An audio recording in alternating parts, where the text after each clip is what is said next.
but now we're moving out of the 90s and we're moving into the 2000s. So moving into 2002 and Panic Room, starring Jodie Foster and Kristen Stewart and Jared Leto and Forest Whitaker. And we just both watched this. I think maybe you had seen it, but I have just watched it for the first time this week.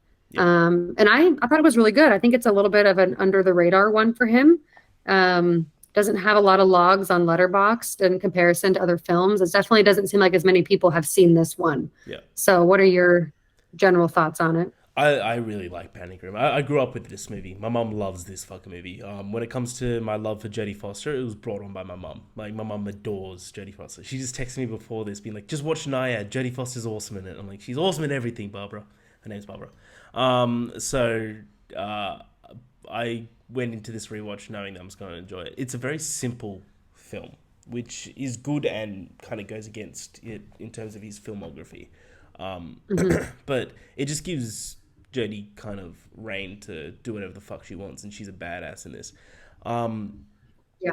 I really, really love this film. It's a simple, self-contained film. It's a great, well-made thriller, where you're always on edge. You're always like praying that the everything just keeps going wrong for them. Is what I'm trying to say. It's like where you start to be like, all right, they're safe, and there's like the phone lines are cut. You're like, fuck, and then they're like, all right, well, they can get another phone. It's like, oh well, they're about to gas the room. Like, fuck, well, they blew that up.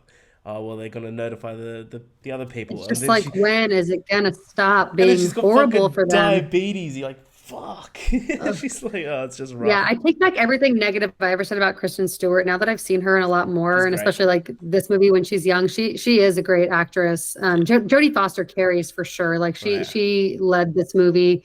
I don't have strong opinions about Jared Leto one way or the other, but his character in this was insufferable. Yeah, he was So I was gross in happy when this. he was gone. Yeah, and Forest Whitaker, it was kind of weird to watch him in that kind of role at first. It wasn't really believable at first, but as it built up more and more, it started to become a little bit more believable I for me. agree. He started to Yeah. get a little bit better. It's like you don't really see him as the bad guy, but then when you realize that like he's just in there just for the cash and he's actually just a Yeah, tech guy, I'm like, okay, I get that now. He fits that role. yeah, it's more believable. I mean, the whole concept of just they weren't supposed to be there. I mean, that's always makes for an interesting thriller, suspenseful story when it's like, okay, Yeah, they we didn't got want to to do like this. switch Yeah, gears because they weren't supposed to be here. Then it's like the mom and daughter have to switch gears because this is not obviously what they were expecting for their evening.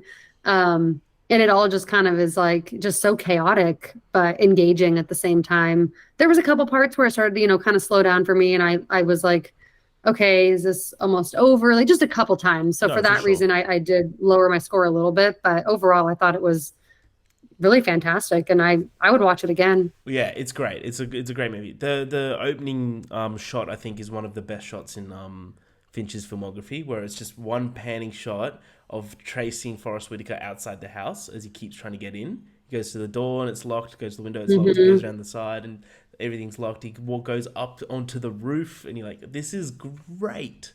Yeah. Yeah. So I think that's opened brilliantly. But just that moment where Forrest comes back and shoots the guy in the head. Spoilers. Shoots the guy in the head is it's so liberating. I love that movie. Yeah. Jodie Foster's a bad bitch. I fucking love her. I know. I I love you, miss her Jodie. and more stuff. Well, Yeah. come Yeah. January, she's in True Detective. Oh yeah, I've never seen that show. I definitely might have to start picking it up because it's coming back. But Okay, yeah, definitely fantastic. we're doing an episode on True Detective. I'm just putting it out there. At least season one. Like we should All right. definitely season one of True I Detective. will have to get on that. It's so good. It's like one of the best seasons of I've television heard ever. that. Yeah, Yeah. yeah. I always see it on those lists of like what are the best first seasons to ever exist. I'll definitely have to check it out because I do think that she is pretty underrated. So anything that she's in, I will always watch. Yeah, she's awesome. But yeah, Panic Room is great. So definitely check it out if you have not already.